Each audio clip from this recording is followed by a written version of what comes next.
হযরত হুসাইন রাদিয়াল্লাহু তাআলা আনহু ৭২ জন আহলে বাইতদেরকে নিয়ে ফোরাত নদীর পাড়ে তাঁবু টানায়া রাতের বেলা ঘুমায় আসে। ঘুমের ভিতরে হঠাৎ করে হযরত হুসাইন রাদিয়াল্লাহু তাআলা আনহু নানা নানা নানা বলে চিৎকার দেয়। ঘুমটা যখন ভেঙে যায়, হুসাইনের পাশে তার বোন জয়নাব রাদিয়াল্লাহু তাআলা আনহু ছিল। বোন ডাক দিয়ে কয়, ভাই নানা নানা বলে ডাক দিছো, কারণটা কি একটু বলো। হযরত হুসাইন বলে, বোন রে, আমার নানার সাথে সাক্ষাৎ হওয়ার সময় হয়ে গেছে, নানা আমার জন্য অপেক্ষা আছে, আর দেরি করার সময় নাই। বোন এমন সময় কান্না আরম্ভ করলেন। হুসাইন বলে, বোন কান্না করা যাবে না, মাতুম করা যাবে না, কারণ মুসলমান সব ক্ষেত্রে ধৈর্য ধারণ করবে, মুসলমান কান্না করতে পারবে না।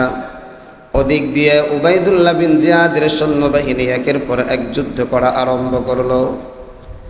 আস্তে আস্তে করে হযরতে হুসাইন রাদিয়াল্লাহু তাআলা আনহুর সাথে যারা ছিলেন, কুফা নগরীরও কিছু মানুষ হুসাইনের পক্ষে ঈশা উবাইদুল্লাহ বিন জিয়াদের বিরুদ্ধে যুদ্ধ করে আস্তে আস্তে যখন একের পর এক লাশ পড়তে থাকে, হযরতে হাসান রাদিয়াল্লাহু তাআলা আনহুর সন্তান হযরতে কাসিম রাদিয়াল্লাহু তাআলা আনহু আয়েশা বলে, চাচা যান, যুদ্ধের দামামা বেজে গেছে, একটু দোয়া করে দেন, আর মনে হয় দেখা হবে না,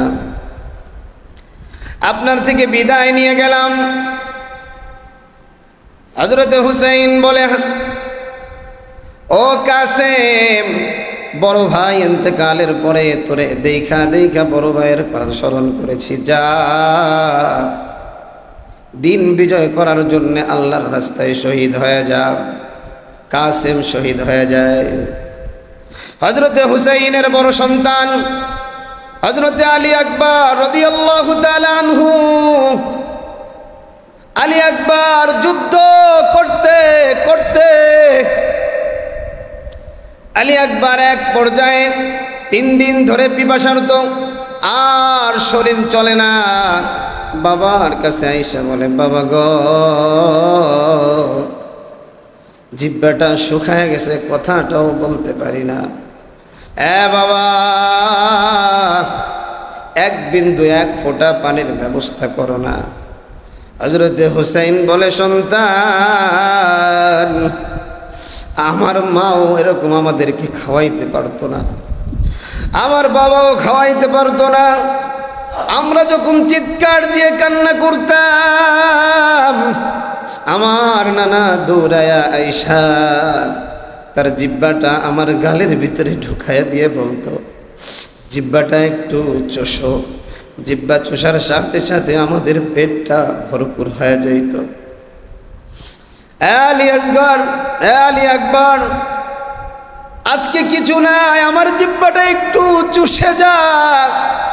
হযরতে হুসাইনের জিহ্বাটা চুষে সন্তান আলী আকবর শহীদ হয়ে যায়। ছোট্ট সন্তান হযরতে আলী আসগর বিবি ছোট্ট সন্তানটাকে নিয়ে হযরতে হুসাইনের কাছে আয়েশা বলে, প্রাণের স্বামী গো, 3টা দিন আমি অনাহারে আছি, আমার স্তনে কোনো দুধ নাই, সন্তানটা কি খাবে?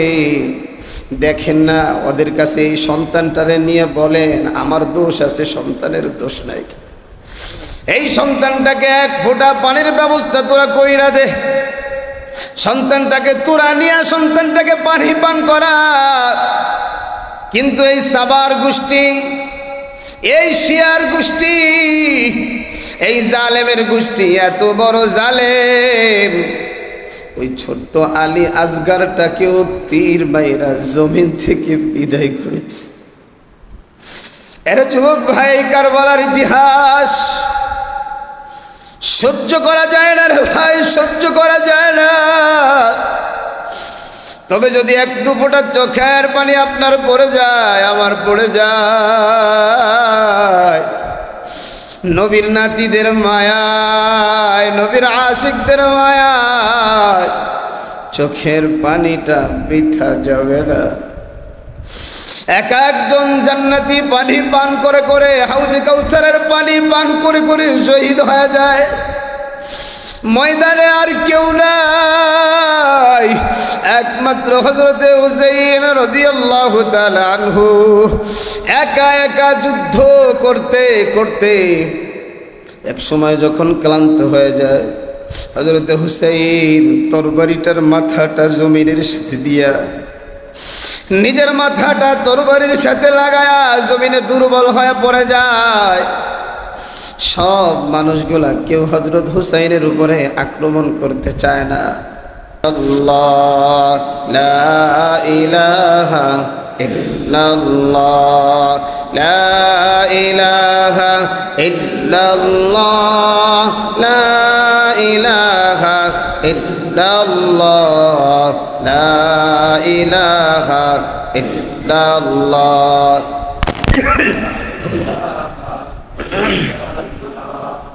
লা ইলাহা ইল্লাল্লাহ, লা ইলাহা, লা ইলাহা ইল্লাল্লাহ, মুহাম্মাদুর রাসূলুল্লাহ সাল্লাল্লাহু আলাইহি ওয়াসাল্লাম।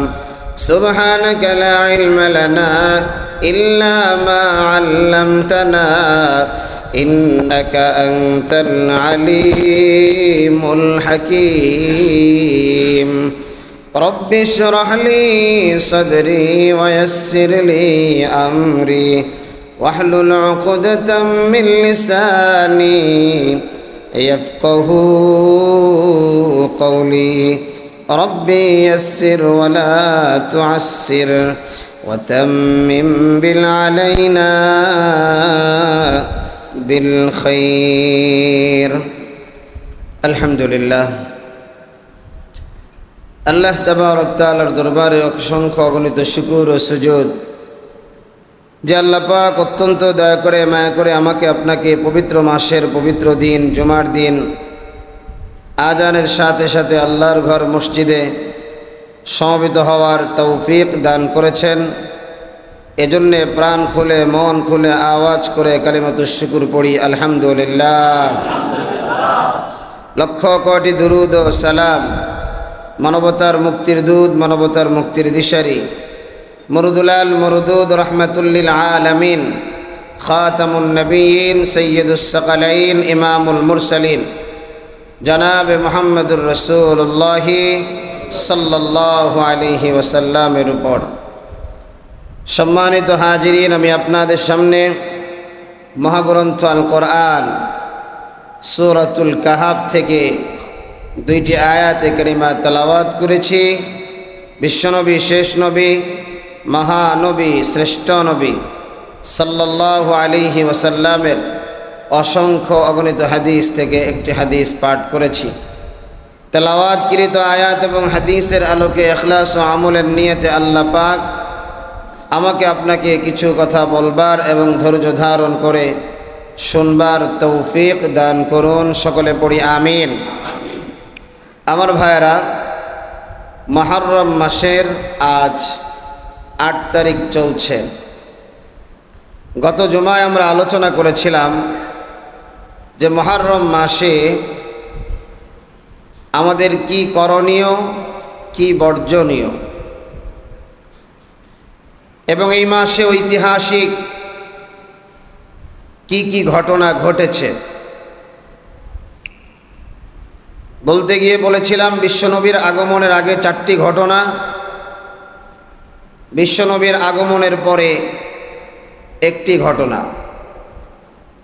আমরা বিশ্বনবীর আগের যে 4টি ঘটনা ঐতিহাসিক সেটা নিয়ে পর্যালোচনা করেছি।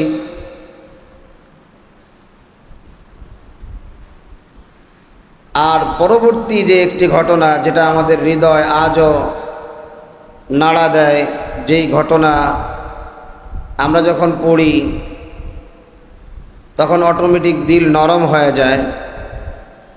সেটা হলো নবীজির দৌহিত্র নাতি, নবীজির কলিজার টুকরা হুসাইন কারবালার ময়দানে শাহাদাত বরণ। আজকের এই আলোচনাটা এতটাই গুরুত্ব, কারণ সমাজের ভিতরে সঠিক ইতিহাসের চাইতে বেঠিক এবং উদ্ভট ইতিহাস, বিকৃত ইতিহাসটা বেশি। যার কারণেই আমরা সাহাবা একরামদেরকে বিভিন্ন সময় গালাগালি করি, সাহাবা একরামের শানে অনুপযুক্ত শব্দ ব্যবহার করি, অথচ আমার দ্বারা আপনার দ্বারা এটা আদৌ কাম্য নয়। কারণ আল্লাহ রাব্বুল আলামিন নবীজিকে যখন থেকে দুনিয়ায় প্রেরণ করেছেন, পাঠানোর পরে নয়, পাঠানোর আগ থেকেই আমার নবীজির শত্রুর অভাব ছিল না, অভাব ছিল না। কেন? কারণ ইহুদি যারা ছিল, ইহুদিরা আমার নবীর উপর এজন্য এত বিদ্বেষ যে ইহুদিদের পক্ষ থেকে সব নবী আসছে হযরতে ইসহাক আলাইহিস সালাতু ওয়াস সালামের ওরসে বনি ইসরাইলের ভিতরে, কিন্তু শুধুমাত্র হযরতে ইসমাঈল আলাইহিস সালামের নিসবত থেকে, ওরস থেকে একজন নবীকে আল্লাহ পাক পাঠাবেন, তিনি হলেন মুহাম্মদুর রাসূলুল্লাহ। সবাই পড়েন সাল্লাল্লাহু আলাইহি ওয়াসাল্লাম। এজন্য ইহুদিরা মুসলমানের সবচেয়ে বড় দুশমন। আল্লাহ আমার জানায় দেয়, লাতাজিদান্না আশাদ্দান নাসি আদাওয়াতাল লিল্লাযীনা আমানুল ইয়াহুদ ওয়াল্লাযীনা আশরাকু। আল্লাহ বলেন মুসলমানের এক নাম্বার প্রকাশ্য দুশমন হলো ইহুদ। দুশমন কারা? ইহুদিরা। আমার নবী যখন আগমন করলেন, নবীকে পদে পদে এই ইহুদিরা নবীজির কার্যক্রমকে বাধাগ্রস্ত করেছেন।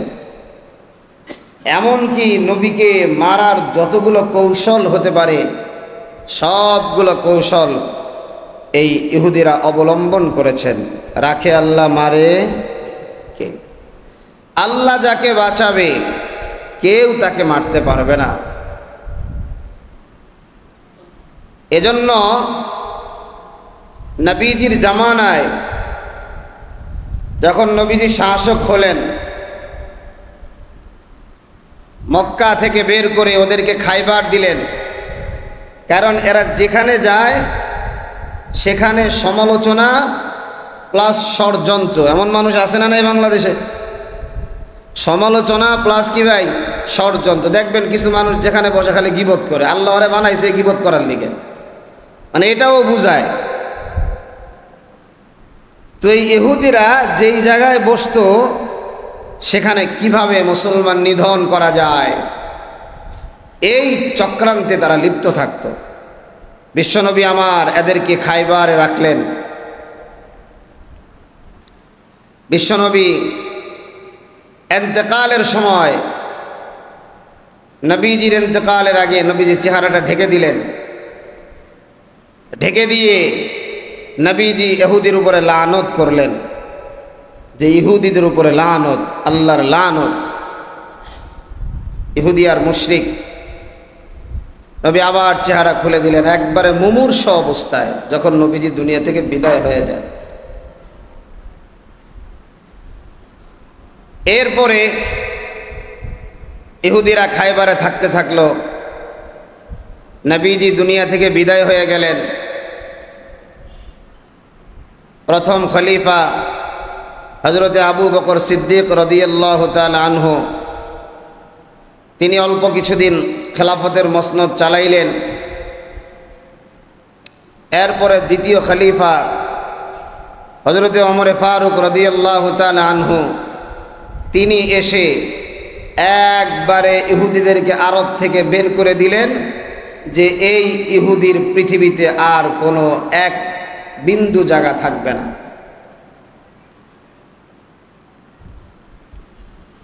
আজকে দেখেন,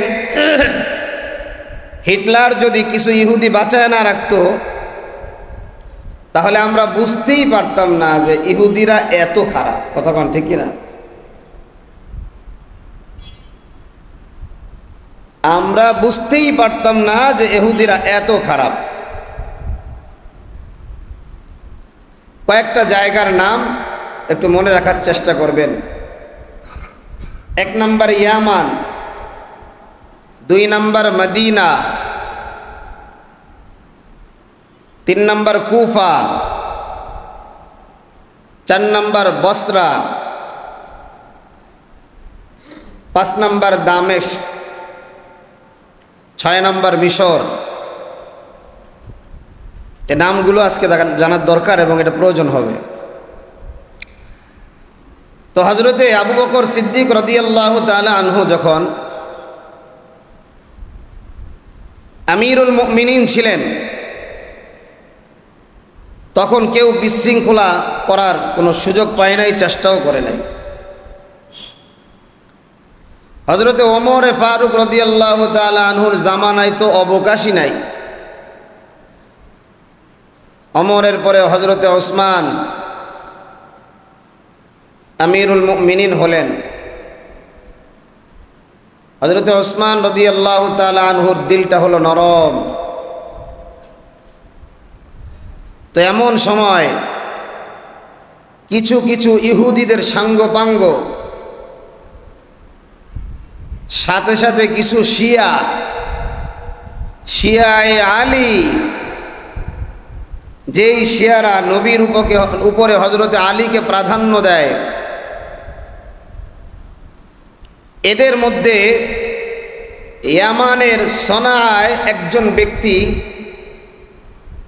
যার নাম হলো আব্দুল্লাহ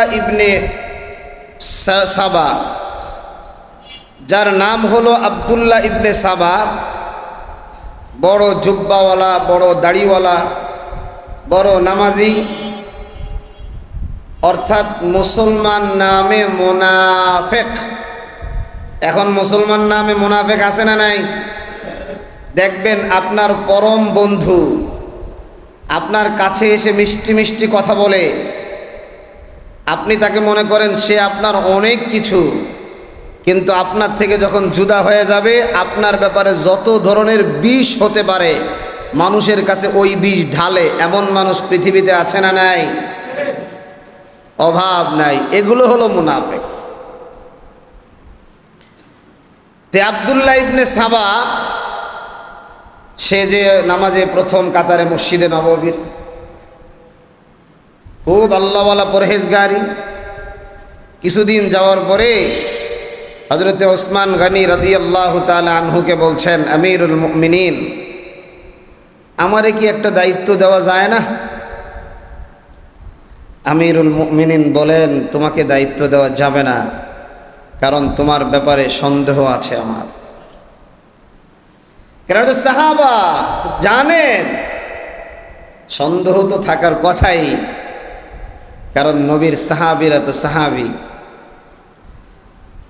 যাই হোক, এরপরে হযরত ওসমানকে যখন বললেন, হযরত ওসমান রাদিয়াল্লাহু তাআলা আনহু বুঝতে পারলেন যে এই লোকটা ঝামেলা, মোটামুটি খুব চৌকস ব্যক্তি, চৌকান্ন ব্যক্তি। সে বুঝতে পারছে ওসমান যেহেতু জেনে ফেলছে আর মদিনায় আমার থাকা যাবে না, চলে গেল মক্কায়। মক্কা নগরীতে কিছুদিন থাকে। যে বেশি আমলদার, মসজিদে বেশি থাকে, মানুষ তো তার কথা একটু বেশি শুনে। তো 2-4 জন দেখা হয়, বলে যে তোমাদের আমিরুল মুমিনিন এই হযরতে ওসমান, তার ব্যাপারে কি জানো? বলে সে তো বড় দানবীর, রাসূল সাল্লাল্লাহু আলাইহি ওয়াসাল্লামের জামানায় মসজিদে নববীর সামনের কূপটাও দিয়েছেন আল্লাহ রাসূল বলেছেন যে এই কূপটা দিবে আল্লাহ পাক তাকে জান্নাত দিয়ে দেবে। একটু জোরে কোন সুবহানাল্লাহ। সবাই সবাই একটু জোরে বলেন না সুবহানাল্লাহ। সে তো দানবীর। এখন ওই আব্দুল্লাহ ইবনে সাবা বলতেছে, দান কি নিজের টাকা দিয়ে করে নাকি সরকারি কোষাগার থেকে, তোমাদের বাইতুল মাল থেকে নিজের আত্মীয় স্বজনরে দেয়? এখন ওই ব্যক্তিকে হইতেই তো পারে, আছে না এরকম? একজন খুব মুখলেস মানুষ, আরেকজন দাড়িওয়ালা জুব্বাওয়ালা খারাপ ধারণা দিয়ে হইতেও তো পারে। তো যাই হোক, একজন সাহাবাকে বলছে, সাহাবা বলতেছে তোর মধ্য হতে ইহুদিদের ঘেরান আসতেছে। মক্কা নগরীতে যখন একজন সাহাবীকে কথা বলছে, বলে তোর ভিতর থেকে ইহুদিদের ঘেরান আসতেছে, তখন আব্দুল্লাহ ইবনে সাবা বুঝতে পারছে মক্কায়ও আমার থাকার সুযোগ নেই। ইতিহাস অনেক লম্বা, এত বলা যাবে না, সংক্ষেপে। এরপরে মক্কা থেকে যায় কুফা, সেখানে স্থান করতে পারে না। কুফা কয়েকজন সাঙ্গপাঙ্গ হয়। কুফা থেকে যায় বসরা, সেখানে স্থান করতে পারে না, কয়েকজন সাঙ্গপাঙ্গ হয়। সবাই বুঝে ফেলে একটা বাটপার। যাইতে যাইতে যায় মিশর। মিশর গিয়ে হজরতে আলী রাদিয়াল্লাহু তাআলা আনহুর ব্যাপারে বলেন, হজরতে আলী কত বড় মানুষ, হাসান হুসাইনের বাবা, নবীর কলিজার টুকরা ফাতেমার স্বামী, রাসূল সাল্লাল্লাহু আলাইহি সাল্লাম যাকে বলেছেন যে তুমি হলা মদিনার এলেবের দরজা, এত বড় মানুষ থুয়ে হযরত উসমানকে খলিফা বানাইছে। আলী হইলে তো ভালো হয়, আছে না কিছু মানুষ? যাই হোক, মিশরে গিয়ে বিশাল একটা দল হয়ে গেল। তার ধরেন 20-30 হাজারের এক বাহিনী হয়ে গেল বুজুর্গ মানুষের পিছনে। অনেক সময় সহজ সরল মানুষ ধোঁকা খায় বেশি, দেখবেন, কারণ ডান বাম বুঝে না, কারো সাথে কান পড়া দেয়ও না, কিন্তু যখন কারো কান পড়া শুনে এই চলতে থাকে, আছে না নাই? এমন কিছু সাধারণ মানুষ নিয়ে আব্দুল্লাহ ইবনে সাবা সেই মিশর থেকে বসরা থেকে কিছু সাঙ্গপাঙ্গ সেগুলো নিল। এরপরে কুফায় সাঙ্গপাঙ্গ সেগুলো নিল। এরপরে মক্কায় এসে সেখানে কিছু তার মুহিব্বিন ছিল, সবাই নিয়ে মদিনায় ঢুকছে। মদিনায় যখন ঢুকেছে, এমন সময় হজের মৌসুম। সমস্ত বড় বড় সাহাবা একরাম, আব্দুল্লাহ ইবনে ওমর, আব্দুল্লাহ ইবনে আব্বাস, আব্দুল্লাহ ইবনে জুবায়ের সহ সব সাহাবা একরাম তারা হজের মৌসুমে হজে চলে গেছেন। এই সময় এই আব্দুল্লাহ ইবনে সাবা তার যেই বাহিনীটা আছে, এই বাহিনীটা নিয়ে পুরা মসজিদে নববী সহ হযরতে ওসমান রাদিয়াল্লাহু তাআলা আনহুর বাসভবন ঘিরে ফেললেন। হযরতে ওসমান রাদিয়াল্লাহু তাআলা আনহুর খাবার বন্ধ করে দিলেন, পানি বন্ধ করে দিলেন। হযরতে ওসমান রাদিয়াল্লাহু তাআলা আনহুকে বড় বড় সাহাবারা যারা ছিলেন তারা বললেন, আমিরুল মুমিনিন, আপনি খালি অর্ডার করেন, আমরা সবগুলাকে মার্ডার করে ফেলবো, হত্যা করে ফেলবো, কারণ আমরা সাহাবা এখনো তাদের চাইতে অনেক বেশি আছি। হযরতে ওসমান রাদিয়াল্লাহু তাআলা আনহু বললেন,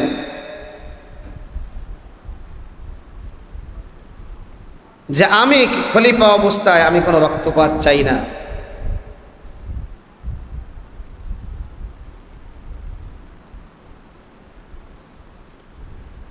এভাবে হযরতে ওসমানকে লাগাতার 40 দিন অবরুদ্ধ করে বড় বড় সাহাবা একরাম তখন কি করলেন, যুবক সাহাবীদের একটা দল করলেন যে মসজিদে নববী এবং হযরতে ওসমান আমিরুল মুমিনিনকে পাহারা দিবে।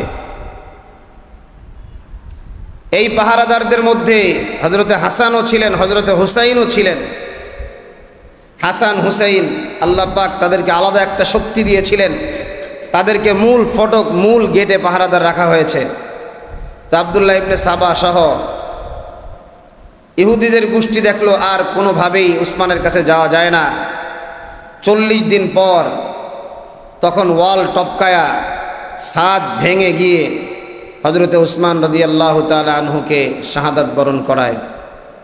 হযরতে ওসমান দুনিয়া থেকে শহীদ হয়ে বিদায় হয়ে যান। তো এভাবে ভাই এই গোষ্ঠীর অপতৎপরতা একের পর এক চলতে থাকে। হযরত ওসমান যখন শহীদ হয়ে গিয়েছেন, এই গোষ্ঠী এবার চিন্তা করল, আম্মাজান আয়েশা সিদ্দিকা রাদিয়াল্লাহু তাআলা আনহা তিনি বাইতুল্লাহ হজ করতে গেছেন, বড় বড় সাহাবা একরাম হজ করতে গেছেন, তারা যদি এই সংবাদটা জানে তাহলে তাড়াতাড়ি এসে আগে হত্যার প্রতিশোধ নিবে। হত্যার প্রতিশোধ যেন না নিতে পারে, এজন্য এই বিদ্রোহ গোষ্ঠী হযরত আলীর কাছে গিয়ে বলে, আপনি আজকে থেকে খলিফা, আমরা আপনার কাছে বায়াত গ্রহণ করলাম। হযরত আলী বলেন, অসম্ভব, আমি খলিফা হতে চাই না। তারপরে ওরা বিদ্রোহ করলো, আপনি যদি খলিফা নিযুক্ত না হন তাহলে আমরা মদিনার যুগে হত্যাযজ্ঞ চালাবো। হযরত আলী চিন্তা করলেন, আল ফিতনাতু আসাদ্দু মিনাল কাতল, তো বিশাল ফিতনা শুরু হয়ে যাচ্ছে, তাহলে আগে খলিফার জিম্মাদারি পালন করি, একটা শান্তশিষ্ট পরিবেশ তৈরি হোক, এরপরে হত্যাকারীদের বিচার হবে। এখানে অনেক ইতিহাস। এই গোষ্ঠীটাই একসময় হযরত আলীকে হত্যা করে। হযরত আলীকে যখন হত্যা করা হয়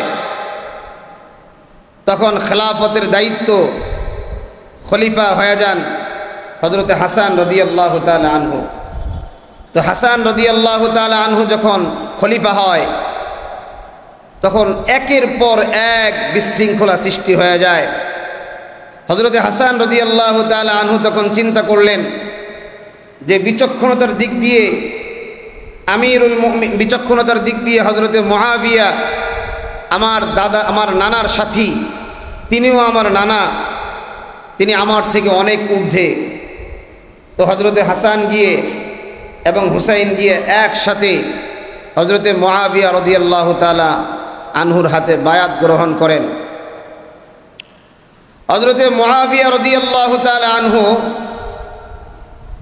41 হিজরি থেকে নিয়ে 60 হিজরি পর্যন্ত খেলাফতের দায়িত্ব পালন করেন, যার খেলাফত আমলে পাকিস্তানের লাহোর, আমাদের পার্শ্ববর্তী রাষ্ট্র চীন সহ এই সমস্ত অঞ্চলগুলা মুসলমান বিজয় লাভ করে। সুবহানাল্লাহি ওয়া বিহামদিহি। এই হযরত মুআবিয়া রাদিয়াল্লাহু তাআলা আনহুর কথা আজকে শুনলে অনেকেই গালাগালি করে, গালমন্দ করে, অথচ মুআবিয়া কাতেবে ওহী, আমরা যে কোরআন পড়ি এই কোরআন তিনি লিখেছেন। আল্লাহ রাসূল মুআবিয়ার জন্য দোয়া করেছেন, আল্লাহুম্মা হদি হাদিয়াম মাহদিয়া। মুআবিয়ার জন্য আল্লাহ রাসূল দোয়া করেছেন। অথচ আজকে আমরা কত বড় নাখান্দা, নালায়েক, নাচিস, আজকে এত বড় বড় দামি সাহাবাদের ব্যাপারে সমালোচনা করি। তো মুআবিয়া রাদিয়াল্লাহু তাআলা আনহুর ইন্তেকালের আগে তিনি কিছু বিচক্ষণ সাহাবা একরামদেরকে নিয়ে বসছেন যে আল্লাহ তাআলা তো যে কোনো সময় আমাকে নিয়ে যাইতে পারে, তো খলিফা কাকে বানাইতে পারি। তখন অনেকের ব্যাপারে প্রস্তাব আসছে। মুআবিয়া রাদিয়াল্লাহু তাআলা আনহু পেশ করছে যে ইয়াজিদকে যদি খলিফা বানাই তাহলে কেমন হয়। ইয়াজিদ তো যথেষ্ট বিচক্ষণ, কারণ এর আগে অনেকগুলো যুদ্ধে ইয়াজিদ ভালো ফলাফল দেখিয়েছে। তিনি ওই সময় বড় ক্ষুধাভীরু ছিলেন, ওই সময় সে বড় মুখলেস ছিলেন। তো সবাই চিন্তা করল যে ইয়াজিদ রাজনীতির বিষয়ে একটু পারদর্শী, আর আল্লাহওয়ালার দিক দিয়ে হযরত হুসাইন, তো রাষ্ট্র চালানোর দিক দিয়ে ইয়াজিদ।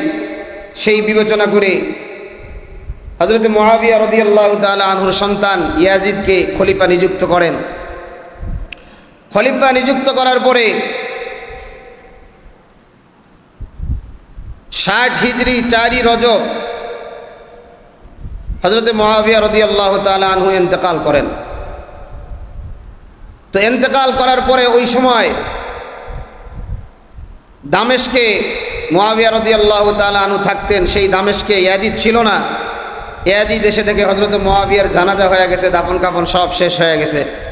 উনি লোকমুখে শুনতে পাচ্ছেন যে তার বাবা তাকে খলিফা নিযুক্ত করে গেছেন। সেই হিসাবে তিনি খেলাফতের দায়িত্ব নিলেন। নেওয়ার পরে বিভিন্ন জায়গায় গভর্নর বসরায়, কুফায়, বিভিন্ন জায়গায় গভর্নরদের সাথে যোগাযোগ, মদিনায় গভর্নরদের সাথে যোগাযোগ, আস্তে আস্তে মোটামুটি কার্যক্রমটা চালিয়ে নিয়ে যাচ্ছে। কিন্তু ওই যে আব্দুল্লাহ ইবনে সাবার যেই গোষ্ঠী, তাদের মাথা গরম হয়ে গেছে যে মুসলমানদের একতা যেন নষ্ট হয়ে যায়, একতা যেন না থাকে। আবার তারা একের পর এক ষড়যন্ত্রের জাল বুনছে। তারা একের পর এক মদিনায় চিঠি পাঠানো আরম্ভ করলো কুফা থেকে, যে আমরা কুফার মানুষ, আমরা ইয়াজিদের উপরে হাতে বায়াত গ্রহণ করি নাই, আপনি আসেন, আপনার হাতে বায়াত গ্রহণ করব, কারণ আপনি জান্নাতি যুবকদের লিডার। তো এভাবে একের পর এক, একটা নয় দুইটা নয় 40,000 চিঠি পাঠানো হলো। এই চিঠিটা পাওয়ার পরে হযরত হুসাইন রাদিয়াল্লাহু তাআলা আনহু চিন্তা করলেন যে তারা যেহেতু বারবার বলতেছে, তাহলে আমার এই মুহূর্তে যাওয়ার দরকার। হযরত হুসাইন মদিনা থেকে মক্কার দিকে যাবে। এই বড় বড় সাহাবা আব্দুল্লাহ ইবনে জুবায়ের, আব্দুল্লাহ ইবনে ওমর, আব্দুল্লাহ ইবনে আব্বাস, তারা জড়ায় ধরে বলতেছে, হুসাইন আপনি যায়েন না, কারণ এই বাহিনীটা আপনার বাবার সাথে গাদ্দারি করেছে, এরা আপনার সাথেও গাদ্দারি করবে, আপনি যায়েন না। কিন্তু হযরত হুসাইন রাদিয়াল্লাহু তাআলা আনহু কারো কথা শুনলেন না। তিনি ইজতিহাদ করে, তিনি পরিবারের যত সদস্য আছে ৭২ জন সদস্য, নারী পুরুষ শিশু সকলকে নিয়ে রওনা হয়ে মক্কায় চলে গেলেন। আজকে অনেক বড় বড় লেকচারার, অনেক বড় বড় ইসলামিক স্কলার, তারা আজকে বলে যে হযরত হুসাইন নাকি রাজতন্ত্রকে ভেঙে দেওয়ার জন্য গেছে, গণতন্ত্র প্রতিষ্ঠিত করার জন্য গেছে। আবার কেউ কেউ বলে হযরত হুসাইন যুদ্ধ করার জন্য গেছে। যেরকম নাউজুবিল্লাহ, এগুলো কোনোটার জন্য যায় নাই। কারণ যুদ্ধে তো কোনো ছোট ছোট বাচ্চা নিয়ে যুদ্ধ করা কি জায়েজ আছে? বাচ্চা নিয়ে তো যুদ্ধে যাওয়ার অনুমতিই নাই। যাই হোক, হযরত হুসাইন মক্কায় আসার পরে তিনি চিন্তা করলেন যে আসলে কুফার অবস্থাটা কি একটু জানার দরকার। তিনি তার ভাই, চাচাতো ভাই মুসলিম বিন আকিলকে তিনি পাঠাইলেন। তো মুসলিম বিন আকিল কুফায় যখন গেলেন, যাওয়ার পরে 12,000 মুসলিম বিন আকিলের হাতে বায়াত গ্রহণ করলেন। তখন মুসলিম বিন আকিল মনে করলেন, না, কুফায় অবস্থা তো আসলেই হযরত হুসাইনকে চায়। তিনি একটা চিঠি লিখলেন যে হুসাইন, কোনো সমস্যা নাই, আপনি এখানে চলে আসতে পারেন। এই চিঠি লেখার পরে হযরত হুসাইনকে কুফার জমিনে যেই ব্যক্তিটা যেই ঘরে থাকতে দিয়েছিল, ওই ঘরের মালিককে সঙ্গে সঙ্গে গ্রেফতার করা হয়। গ্রেফতার করার পর হযরত হুসাইন চিন্তা করলেন যে একজন না দুইজন না 12,000 মানুষ আমার হাতে বায়াত গ্রহণ করছে। তো 12,000 লোকজনকে নিয়ে সাথে সাথে গভর্নরের প্রাসাদ ঘেরাও করছে। ঘেরাও করার পরে 12,000 থেকে 4,000 গেছে, বাকি 8,000 পিছপা হয়ে গেছে। তো 4,000 যখন কুফার গভর্নরের বাসভবন ঘেরাও করছে, ওই সময় গভর্নর হলো ওবায়দুল্লাহ বিন জিয়াদ। ওবায়দুল্লাহ বিন জিয়াদ বলল যে তোমরা যদি তোমাদের সন্তানগুলোকে এতিম না করতে চাও, তাহলে তোমরা এখান থেকে চলে যাও। এক হুঙ্কারে 4,000-এর মধ্যে সবগুলা পালায়া। মুসলিম বিন আকিল পিছনের দিকে তাকায় দেখে মাত্র 60 জন। একটু পরে তাকায় দেখে মাত্র 30 জন। একটু পরে মুসলিম বিন আকিল তাকায় দেখে কেউ নাই, উনি একা। তখন মুসলিম বিন আকিলের হৃদয় চক্ষু খুলে গেছে। হুসাইনকে মারার তো বিশাল এক চক্রান্ত চলছে সাবাই গোষ্ঠীর। যখন তিনি শাহাদাত বরণ করবেন, তার আগে একজনকে বলে গিয়েছিলেন, আমি তো শহীদ হয়ে যাব, আপনি যদি কোনোভাবে একটু হুসাইনের কানে সংবাদটা পৌঁছায় দিতে পারেন, কুফার অবস্থা ভালো না, কঠিন ষড়যন্ত্রের শিকার আমরা হয়ে গেছি। যেই ব্যক্তিটাকে এই সংবাদ দেওয়ার কথা বলল, সেই ব্যক্তি নিজে বের হয়ে গেলেন হযরত হুসাইনকে এই বিষয় সংবাদ দিবে। কিন্তু এই বিষয় সংবাদ দেওয়ার আগেই, এটা খুলে দাও, হযরতে হুসাইন রাদিয়াল্লাহু তাআলা আনহু তিনি ওই মুসলিম বিন আকিলের চিঠি পাওয়ার সাথে সাথে তিনি তো রওনা হয়ে গিয়েছেন, তিনি কুফায় যাবেন। এই চিঠিটা পেয়ে তিনি একের পর এক সামনের দিকে যখন যাইতে যাইতে প্রায় কুফার কাছাকাছি, এখনও কুফায় ঢোকে নাই। এর আগে তার কাছে সংবাদ আসলো যে আপনি কুফার দিকে যায়েন না, কুফার অবস্থা বড় খারাপ। হযরত হুসাইন রাদিয়াল্লাহু তাআলা আনহু তখন চিন্তা করলেন, কুফার অবস্থা যতই খারাপ হোক, যেহেতু বের হয়ে গেছি, আল্লাহ আমাকে কবুল করে ফেলেছেন, আর পিছপা হওয়ার সুযোগ নাই। যাইতে যাইতে কুফার ওদিকে না গিয়ে তিনি যাইতে যাইতে কারবালার প্রান্তে চলে যান, ফোরাত নদীর পাড়ে চলে যান। চলে যাওয়ার পরে উবাইদুল্লাহ বিন জিয়াদ, ওই সময় কুফার গভর্নর, তার যতগুলো কিছু সৈন্যবাহিনী নিয়ে হযরত হুসাইনের পথকে গতিরোধ করে হুসাইন রাদিয়াল্লাহু তাআলা আনহুর পুরা বাহিনীকে চতুর্দিক দিয়ে বেষ্টনী করে রাখে। এরপরে হুসাইন রাদিয়াল্লাহু তাআলা আনহু যখন বুঝতে পারছেন, হুসাইন রাদিয়াল্লাহু তাআলা আনহু এবার তিনটা প্রস্তাব দিয়েছে। এক নাম্বার প্রস্তাব, আমাকে ইয়াজিদের সাথে সাক্ষাৎ করতে দাও। 2 নাম্বার প্রস্তাব, আমাকে অন্য কোনো মুসলিম রাষ্ট্রে যেতে দাও, যেখানে গিয়ে আমি স্বাভাবিকভাবে থাকব। 3 নাম্বার প্রস্তাব, আমাকে আবার মদিনায় ফিরে যেতে দাও। এই প্রস্তাব যখন উবাইদুল্লাহ বিন জিয়াদের কাছে যায়, উবাইদুল্লাহ বিন জিয়াদ তখন মোটামুটি মেনে নেয় ভাব যে তাহলে তো কোনো রক্তপাত হবে না, তাহলে এটা হতেই পারে, ইয়াজিদের কাছে হুসাইনকে নিয়ে যায়। কিন্তু সীমার নামে তৃতীয় পক্ষ আরেক জানোয়ার, সীমার উবাইদুল্লাহ বিন জিয়াদকে বলল, শত্রু পেয়েছেন হাতে, আর হাতছাড়া করিয়েন না। একথা বলার পরে উবাইদুল্লাহ বিন জিয়াদ তো গাউরো টাইপের ছিল, ফ্যাসিস্ট ধরনের ছিল, সে আবার সক্রিয় হয়ে এরপরে পুরা কারবালার ময়দানটাকে ঘেরাও করে ফেলল। 1 দিন নয়, 2 দিন নয়, 3টা দিন পর্যন্ত 1 ফোঁটা পানি কাউকে পান করতে দেওয়া হয় নাই।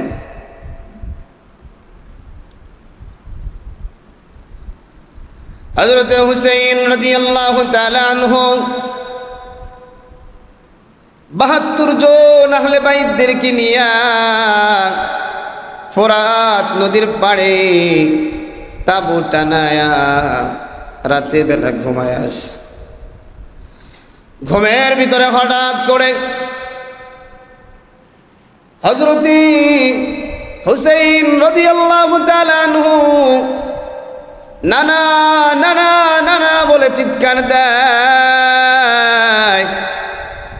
ঘুমটা যখন ভেঙে যায়, হুসাইনের পাশে তার বোন জয়নাব রাদিয়াল্লাহু তাআলা আনহু ছিল।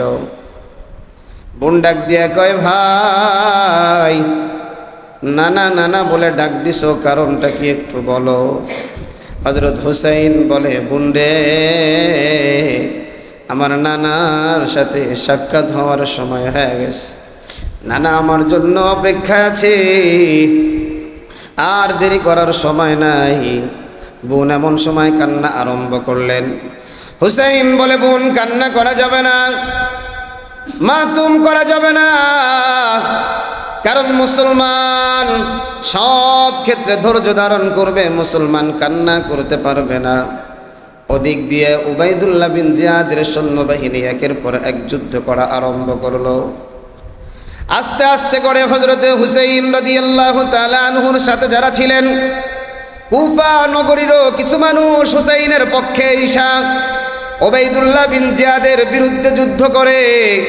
আস্তে আস্তে যখন একের পর এক লাশ পড়তে থাকে, হযরত হাসান রাদিয়াল্লাহু তাআলা আনহুর সন্তান হযরতে কাসিম রাদিয়াল্লাহু তাআলা আনহু আয়েশা বলে, চাচা যান, যুদ্ধের দামামা বেজে গেছে, একটু দোয়া করে দেন, আর মনে হয় দেখা হবে না,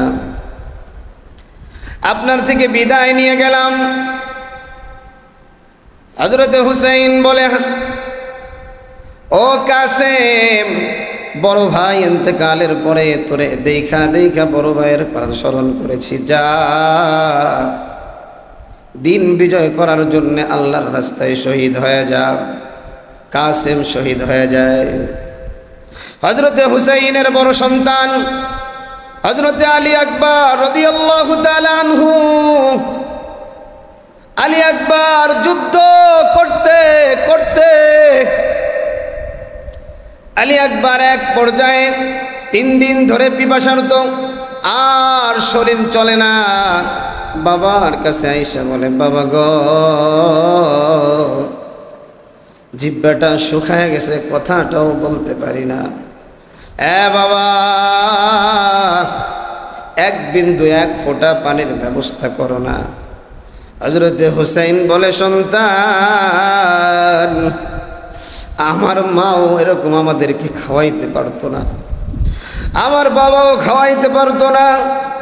আমরা যখন চিৎকার দিয়ে কান্না করতাম, আমার নানা দৌড়ায়া আইসা তার জিহ্বাটা আমার গালের ভিতরে ঢুকাইয়া দিয়ে বলতো, জিহ্বাটা একটু চষো। জিহ্বা চষার সাথে সাথে আমাদের পেটটা ভরপুর হয়ে যাইত। আলী আসগর, আলী আকবর, আজকে কিছু নাই, আমার জিহ্বাটা একটু চুষে যা। হযরতে হুসাইনের জিহ্বাটা চুষে সন্তান আলী আকবর শহীদ হয়ে যায়। ছোট্ট সন্তান হযরতে আলী আসগর বিবি ছোট্ট সন্তানটাকে নিয়া হযরতে হুসাইনের কাছে আইসা বলে, প্রাণের স্বামী গো, 3টা দিন আমি অনাহারে আছি, আমার স্তনে কোনো দুধ নাই, সন্তানটা কি খাবে? দেখেন না, ওদের কাছে এই সন্তানটারে নিয়ে বলেন আমার দোষ আছে, সন্তানের দোষ নাই। এই সন্তানটাকে 1 ফোঁটা পানির ব্যবস্থা তোরা কইরা দে। সন্তানটাকে তোরা নিয়ে সন্তানটাকে পানি পান করা। কিন্তু এই সাবার গোষ্ঠী, এই শিয়ার গোষ্ঠী, এই জালেমের গোষ্ঠী এত বড় জালেম, ওই ছোট্ট আলী আসগরটাকেও তীর বাইরা জমিন থেকে বিদায় করেছে। এর যুবক ভাই, কারবালার ইতিহাস সহ্য করা যায় না রে ভাই, সহ্য করা যায় না। তবে যদি 1-2 ফোঁটা চোখের পানি আপনার পড়ে যায়, আমার পড়ে যায়, নবীর নাতিদের মায়ায়, নবীর আশিকদের মায়ায় চোখের পানিটা বৃথা যাবে না। একজন জান্নাতি পানি পান করে করে, হাউজে কাউসারের পানি পান করে করে শহীদ হয়ে যায়। ময়দানে আর কেউ নাই, একমাত্র হযরতে হুসাইন রাদিয়াল্লাহু তাআলা আনহু একা একা যুদ্ধ করতে করতে এক সময় যখন ক্লান্ত হয়ে যায়, হযরতে হুসাইন তরবারিটার মাথাটা জমিনের সাথে দিয়া, নিজের মাথাটা তরবারির সাথে লাগায়া জমিনে দুর্বল হয়ে পড়ে যায়। সব মানুষগুলা কেউ হযরত হুসাইনের উপরে আক্রমণ করতে চায় না। যে আর যাই হোক, এটা নবীর নাতি, হুসাইনের এমন কোনো জায়গা নাই, মুখ থেকে, চেহারা থেকে, গলা থেকে, পিঠ থেকে শুরু করে যেই জায়গায় নবীজির বরকতি ঠোঁট লাগে নাই, কেমন করে হুসাইনকে হত্যা করি। সীমার বলতেছে, কি ব্যাপার, শত্রুকে তোমরা কেউ হত্যা কেন করো না? কেউ করে না। এরপরে 2টা বর্ণনায় পাওয়া যায়, একজনের নাম হলো সীমার, আরেকজনের নাম হলো সিনার। এই 2 জন হযরতে হুসাইন রাদিয়াল্লাহু তাআলা আনহু গলায় আঘাত করে দেহ থেকে মাথাটাকে আলাদা করে দেয়। আরে যুবক ভাই, এটাও আমার নবীর ভবিষ্যৎবাণী। যেই হুসাইন কারবালার ময়দানে শাহাদাত বরণ করবে, কিন্তু এই কারবালার ময়দানটা কেন হলো, কি কারণে হলো, এই শিক্ষাটা আমরা গ্রহণ করি না। কারবালার ময়দান সংগঠিত হওয়ার কারণ মুসলমানদের মধ্যে একতা নাই, একতা নষ্ট করা, একতা নষ্ট হওয়া। আজকে গোটা দুনিয়ার মুসলমানরা যদি এক হয়ে যাইত রে ভাই, কোন অবস্থায় ফিলিস্তিনের উপরে আক্রমণ হতো না। ইসলামী কোনো রাষ্ট্রের উপরে আক্রমণ হতো না। কিন্তু মুসলমান ক্ষমতার লোভী হইয়া ইহুদি খ্রিস্টান আর বেঈমানের পাঁচটা গোলাম হয়ে যাওয়ার কারণে আজ মুসলমান পদে পদে পদস্খলিত হচ্ছে। কথা বলেন ঠিক কিনা? এজন্য কারবালার মূলত শিক্ষা হলো এটা যে এক হওয়া। তোমার কাছে কোনো মুসলমানের বিরুদ্ধে যদি কুচ্ছা রটনা করে, খারাপ কথা বলে, সমালোচনা করে, তুমি তাদের সমালোচনায় ঠাঁই দিও না রে ভাই। ওরে নবীর আশিক, ও নবীর পাগল, ও নবীর আশিক, এজন্য সময় থাকতে নিজেকে শুধরায় নাও। যেদিন তুমি আমি মরে যাব, ওই দিন মরার সময় চিল্লা চিল্লি করলেও কাজ হবে না, মরার পরে চিল্লা চিল্লি করলেও কাজ হবে না। এবার একটা কথা স্পষ্ট, ওই সময় যিনি খেলাফতের দায়িত্ব পালন করছেন ইয়াজিদ, নিঃসন্দেহে ইয়াজিদ একজন জালেম। ইয়াজিদ একজন জালেম, কারণ ইয়াজিদ ওই সময় তাদেরকে উবাইদুল্লাহ বিন জিয়াদ এর কুফায় না পাঠাইলেও পারত, কিন্তু তাকে পাঠানোর পরে এই উবাইদুল্লাহ বিন জিয়াদের নেতৃত্বে নবীজির কলিজার টুকরা হযরতে হুসাইনকে শাহাদাত করানো হয়। আমরা এই জায়গায় কোনো অবস্থায় জীবন চলে গেলেও মুআবিয়ারে যারা গালি দিবে এদের কপাল পুইরা যাবে, জাহান্নামী হয়ে যাবে। ইয়াজিদ একজন জালেম, এটা আমরা স্পষ্ট ঘোষণা করি। উবাইদুল্লাহ বিন জিয়াদের একটা জালেম। ও যুবক ভাই, কারবালার ময়দানের ঘটনাটা স্মরণ করলে চোখে পানি আসে, কিন্তু এটা নিয়ে কাউকে গালমন্দ করার আপনার আমার দরকার নাই। আপনি আপনারা এই জায়গায় থাকেন, আমি আমার এই জায়গায় থাকি, কি দরকার আছে এত গালাগালি করা? ওরে আমার ভাই, তবে কারবালার শিক্ষা আজ থেকে নিয়ে নেবেন। নিজেদের মধ্যে কোনো মারামারি হানাহানি নাই, নিজেদের মধ্যে কোনো দ্বন্দ্ব নাই। কারণ মুসলমান যদি এক হয়ে থাকতো, দুনিয়ার কোনো শক্তি নাই মুসলমানদেরকে পরাজয় করতে। কথা বলেন ঠিক কিনা? সেজন্য আমরা এই বরকতি মাস মুহররম মাসের আজকে হলো 8 তারিখ, কালকে হলো 9 তারিখ, পরশুদিন হলো 10 তারিখ। তো 2টা রোজা ইনশাআল্লাহ আমরা রাখবো। রাসূল বলেছেন, আল্লাহ পাক যদি, রাসূল বলেছেন যে 9 তারিখ এবং 10 তারিখ রোজা রাখার কথা। তো আজকে যারা রোজা রাখবেন, আজকে সাহারি খেয়ে রোজা রাখবেন, আজকে একটা কালকে একটা। আর যদি আজকে না রাখতে পারেন তাহলে কালকে একটা রাখবেন সাহারি খেয়ে, পরের দিন একটা রাখবেন সাহারি খেয়ে। আল্লাহ রাব্বুল আলামিন, আল্লাহ রাব্বুল আলামিন আমাদের সবাইকে নবীর প্রেমের প্রেমিক হওয়ার তৌফিক দান করেন। পড়ি আমিন। একটু জোরে করেন না আমিন। আমাদের প্রেম যেন এরকম না হয় যে আমার মুওয়াফিক যতক্ষণ প্রেম ততক্ষণ, আমার মুখালেফ হয়ে যাবে তো প্রেম হবে না, এমনটা যেন না হয়। সাহারির শেষ সময় হলো আপনার 3টা বেজে 47 মিনিট। সাহারির শেষ সময় 3টা বেজে কত? 47 মিনিট। তো এই জন্য আল্লাহ রাব্বুল আলামিন এই